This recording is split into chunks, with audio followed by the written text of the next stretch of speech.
Bienvenidos a una nueva entrega de la serie Por la Ruta de la Historia, producida por la Universidad Abierta para Adultos UAPA de la República Dominicana. En el capítulo de hoy nos adentraremos en uno de los procesos más trascendentales en la historia de la República Dominicana y del Caribe insular, la Guerra de Restauración. Ocurrida entre 1863 y 1865, la contienda restauradora respondió a la necesidad de alcanzar la definitiva independencia, pues a pesar de los hombres y mujeres que habían luchado por alcanzarla, e incluso tras haber establecido una primera república, a partir de 1861 el territorio había retornado bajo el dominio de España. Comprender estas complejas circunstancias históricas requiere responder varias interrogantes. ¿Cuáles son los antecedentes de la Guerra de Restauración? ¿Por qué una vez alcanzada la independencia y establecida la república, el territorio pasó nuevamente bajo el control de España? ¿Cuáles son los hechos más significativos de la guerra y qué papel desempeñaron en ella hombres como Pedro Santana, Francisco de Rosario Sánchez, Santiago Rodríguez, Gregorio Luperón, Gaspar Polanco, Juan Antonio Salcedo y Juan Pablo Duarte?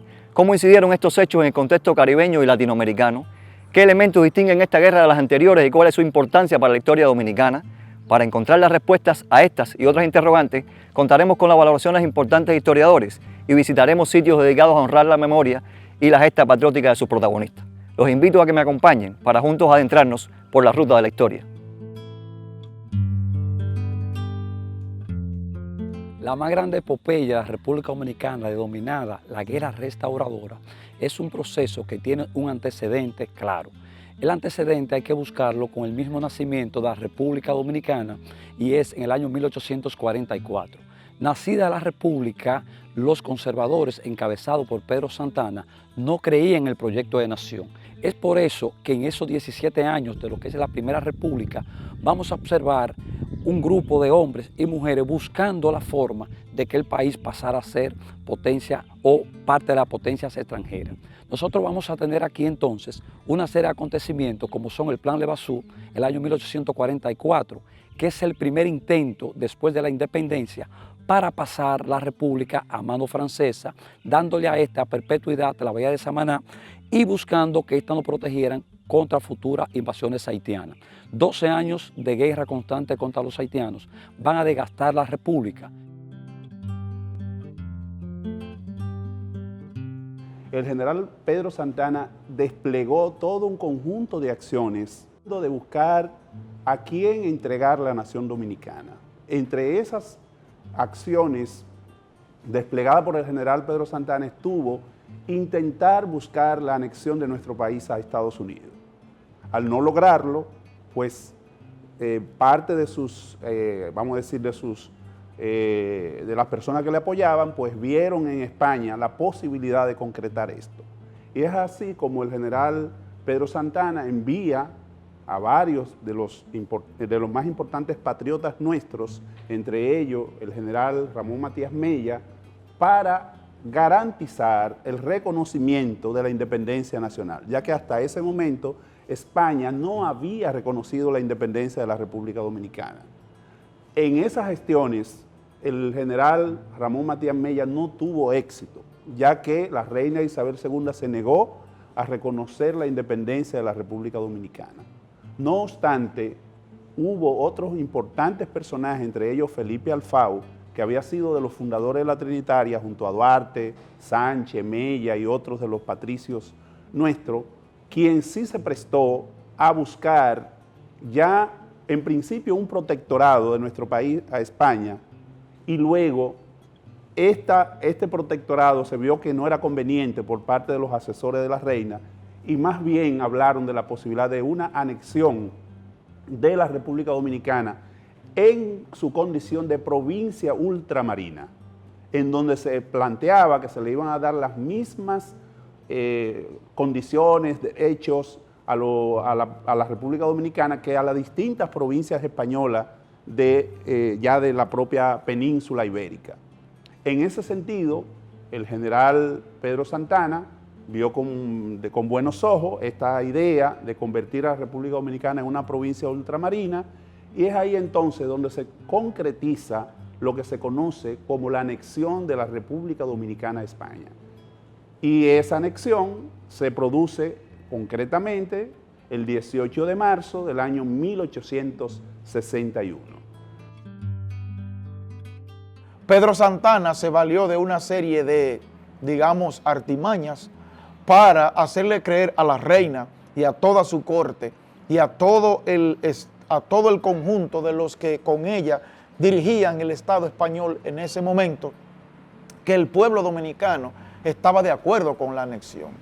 De hecho, aunque eso fue una estratagema de Santana, una especie de ardid de Santana, como lo dice el profesor Emilio Prudón en el himno nacional, que si dolo y ardid la expusieron, si bien es cierto que fue un ardid, no menos cierto es que mucha gente de la época, muchos personajes de la época se convencieron de la conveniencia de anexar el territorio dominicano a España. Lo evidencia la documentación de una gran cantidad, de una importante cantidad de militares, figuras incluso de Santiago, queridas e identificadas en Santiago, como el caso de el general Valerio, Fernando Valerio Gil, también estuvo de parte de los españoles, también estuvo de parte, de acuerdo con la anexión, e incluso también los hermanos Franco Vidó. Con la anexión de nuestro país a España, se inicia un proceso que podríamos denominar de un fraude a la República Dominicana. ¿Y por qué decimos que es un fraude? Porque en principio España se comprometió a una serie de cosas que no cumplió con ninguna de ellas. Entre esas cosas a las que se comprometió España fue, por un lado, a respetar todas las disposiciones que se había adoptado de la independencia en 1844 hasta 1861, es decir, todas las disposiciones del gobierno, todos los ascensos militares, todas las disposiciones gubernamentales, y todas estas disposiciones prácticamente fueron violadas por los españoles una vez asumieron el control de la República Dominicana. Eso por un lado. Por el otro lado, hubo una violación a otro aspecto, como fue, por ejemplo, el proceso de indemnización a los que poseían monedas dominicanas para cambiarla por moneda española. Eso fue un gran desastre, en donde prácticamente a los que poseían pesos dominicanos, incluso lo que hicieron fue o pagarle muy bajos precios por su moneda, o simplemente decir que eran monedas deterioradas, que no estaban en condiciones de ser cambiadas, y esto generó un gran desasosiego en gran parte de la población dominicana, ya que gran parte de esa moneda que tenía la gente en sus manos no pudo ser cambiada a la moneda española. Otro aspecto que se comprometió España fue a hacer un ferrocarril que prácticamente permitiese el tránsito alrededor de toda la República. Y esto nunca, ni siquiera se hizo una maqueta del ferrocarril o un plano de cómo se haría esto, mucho menos se concretizó en el tiempo que España estuvo en nuestro país. A esto hay que agregar toda una serie de medidas de carácter social que perjudicaron a los dominicanos. Impuestos elevadísimos, una población que no estaba hasta ese momento impuesta a pagar altos impuestos, tanto aduanales como impuestos internos, establecer impuestos a los sueldos y salarios, establecer impuestos a las propiedades, establecer impuestos a casi toda lo que se movía al interior de la República Dominicana. Y esto hizo que disminuyera al mínimo los recursos que la población en ese momento disponía. Todas esas situaciones, como es el caso, por ejemplo, de la decisión del sacerdote español, que fue el obispo español, Bienvenido Monzón, que tomó un conjunto de disposiciones que eran contrarias a lo que era la tradición y la costumbre de los dominicanos, donde se obligaba a todos los dominicanos a contraer matrimonio por la ley y por la iglesia, cuando era una población que estaba acostumbrada a lo que era la unión libre o amancebamiento, como se llama. La mayor parte de la población vivía en esas condiciones. Al obligársele a casarse, mucha gente que asistía a la iglesia dejó de ir a la iglesia. Y además, una población que estaba acostumbrada, sobre todo la población, los varones, a tener no solo una pareja, sino tener dos o más parejas, muchas de ellas incluso vivían enfrente una de la otra. Esto se vio como un pecado capital y el señor Bienvenido Monzón tomó un conjunto de medidas contraria a esa tradición que tenía la población dominicana en ese momento. Todo esto hizo que prácticamente se fueran creando condiciones adversas para la presencia de los españoles en la República Dominicana. Asimismo, los sacerdotes de origen dominicano fueron maltratados por el obispo Bienvenido Monzón. La mayoría de ellos eran enviados a los lugares más lejanos del país, donde no había incluso posibilidad de obtener, vamos a decir, lo que era el diezmo u otra forma de que obtenía la iglesia, porque eran lugares muy deshabitados, donde no había casi presencia de personas, y sin embargo a los españoles lo enviaba a los lugares más privilegiados, de manera que eso generó toda una actitud de repulsa de parte de los sacerdotes dominicanos a lo que era el obispo Bienvenido Monzón. Esa promesa de España de que la nueva provincia de Santo Domingo iba a estar mejor no se cumplió. Empiezan con una serie de atropellos como el que se va a denominar el bagaje, que no era más que los españoles podían pedir animales a los dominicanos, pero si estos morían no tenían ningún tipo de indemnización. Los cosecheros del Cibao se van a oponer de una manera tenaz, ya que los animales eran parte de su producción agrícola. Pero al mismo tiempo ese obispo desató una persecución contra todas aquellas personas que tenían algún tipo de filiación distinta a la católica, como es el caso de los evangélicos, por ejemplo, que en nuestro país, en la zona de Puerto Plata y en la zona de Samaná, había una gran cantidad de personas de ideas, vamos a decir, protestantes, y estas personas fueron perseguidas. Asimismo, habían logias masónicas en distintos lugares del país. Estas logias masónicas fueron perseguidas sus integrantes.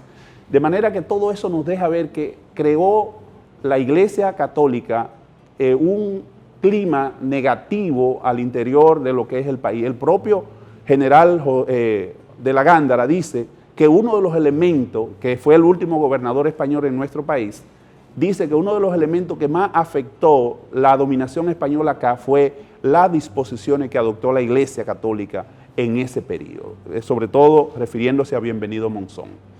A esto hay que agregar toda una serie de situaciones de discriminación racial que los españoles hicieron a lo largo y ancho de la República Dominicana contra la población nuestra, que era una población mayormente negra y mulata. Esos niveles de discriminación se asemejaban bastante a lo que estaba ocurriendo en Cuba y a lo que estaba ocurriendo en Puerto Rico, que eran las dos colonias esclavistas que tenía todavía España en el Caribe. Ese trato inhumano, ese trato vejatorio que le daban los españoles a los dominicanos, también fue un elemento que contribuyó enormemente al levantamiento de los dominicanos en contra de la dominación española en nuestro país. También se había prometido, se había negociado, se había acordado que los puestos, por lo menos, de mayor importancia de la administración pública serían ocupados en su mayor parte por dominicanos, de manera que se tomaría en cuenta el talento dominicano dentro de la administración pública. Ese fue otro de los puntos que no se cumplió, pues la mayoría de los puestos de relevancia fueron ocupados por españoles y no por dominicanos. De hecho, esta medida se extendió a otros campos, como el caso del campo eclesiástico, porque aquí llegaron curas de nacionalidad española que terminaron desplazando a los curas de nacionalidad dominicana hasta el punto de que los sacerdotes que estaban al frente de parroquias en ciudades fueron enviados a presidir parroquias en los campos.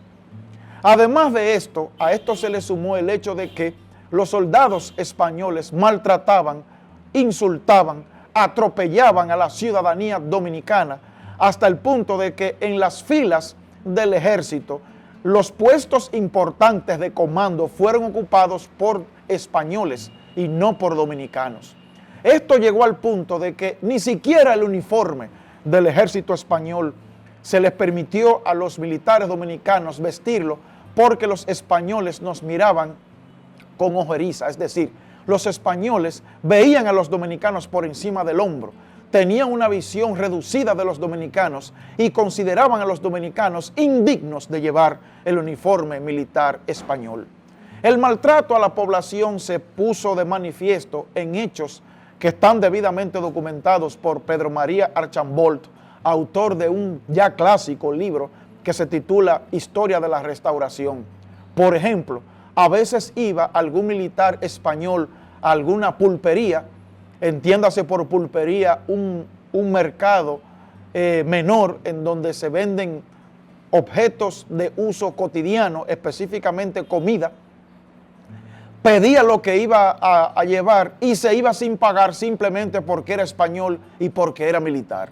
La mayoría de estos pequeños comerciantes que estaban al frente de pulperías se llenaron de disgusto por esto, por lo que consideraban lo que de hecho era un maltrato, un menosprecio, una conducta inadecuada.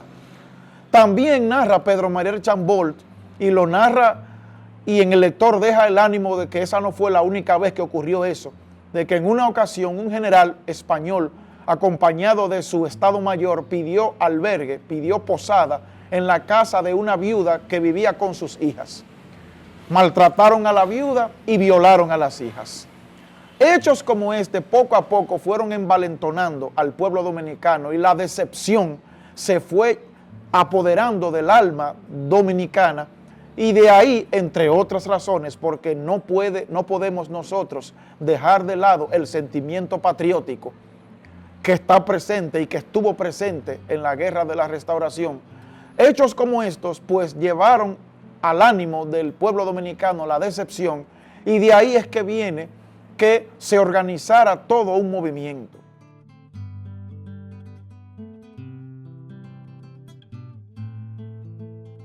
¿Qué trajo como consecuencia la anexión a España?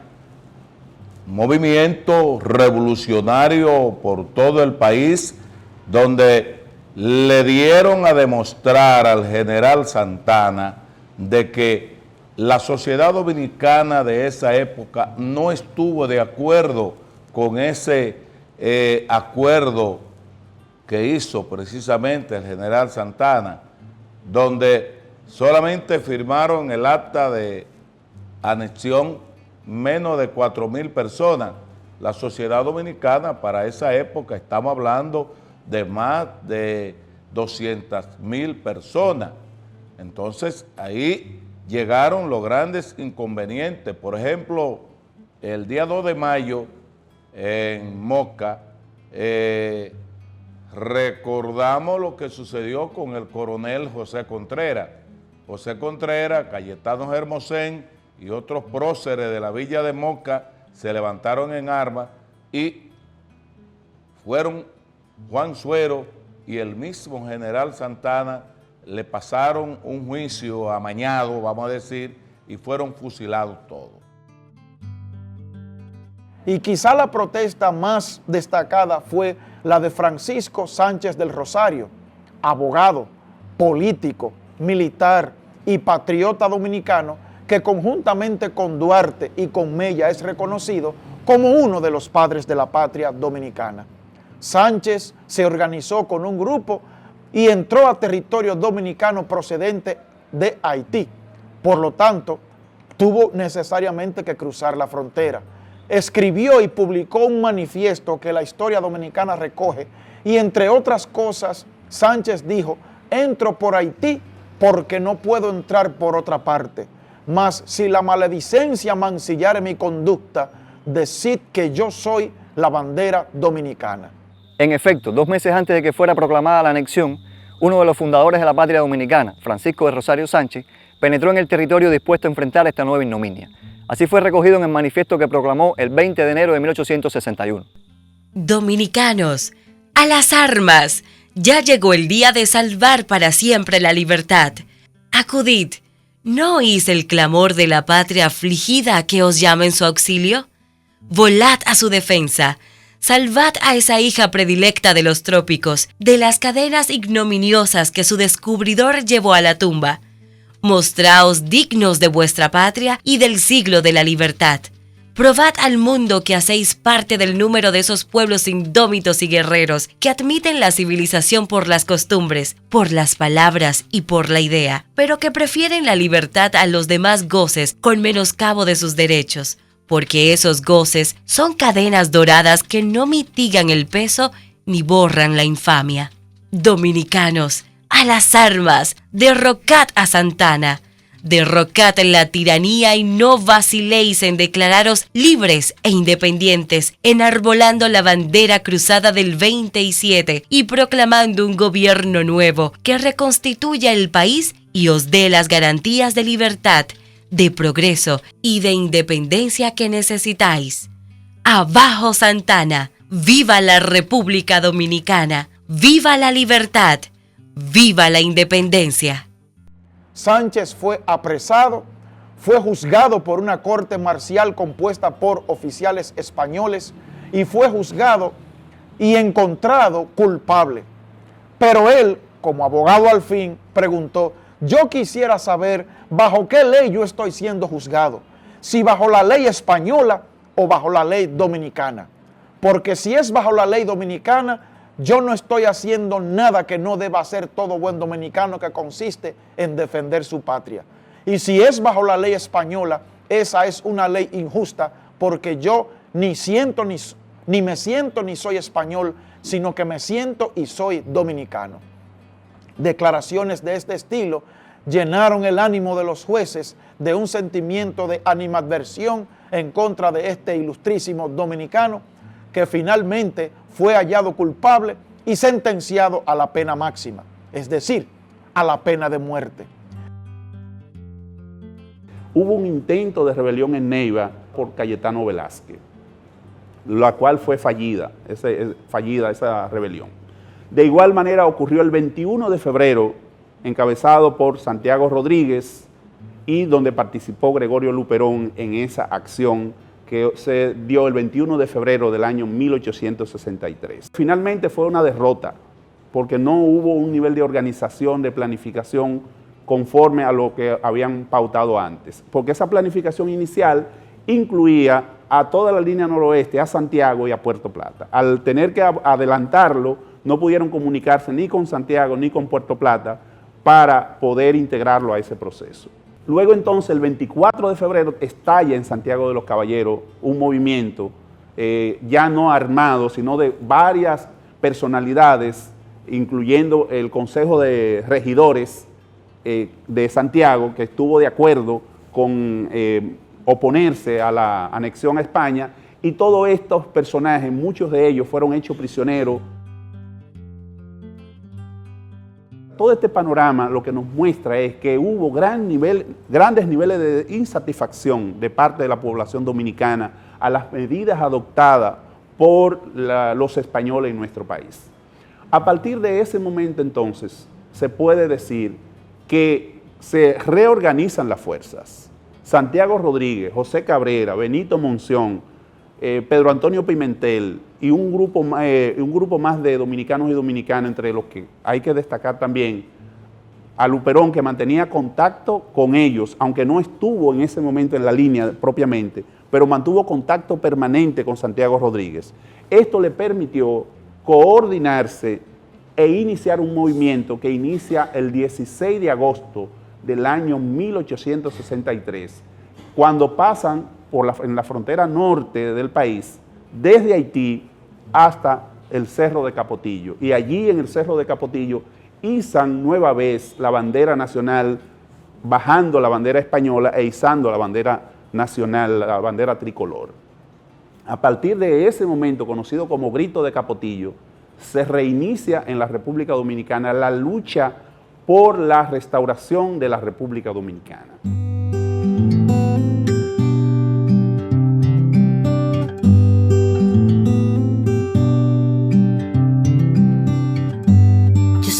Vengo de Quisqueya,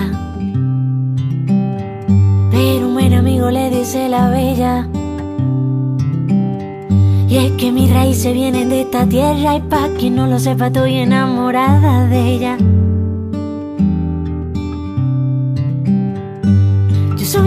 vengo de Quisqueya y en mi principio llevo su bandera. Y es que no hay cariño una que se parezca, y pa' que no lo sepa dónde vaya, siempre seré de ella. Pero sus colores han ido cambiando mi vida en montones, y los rayitos de sol, mi Quisqueya bella.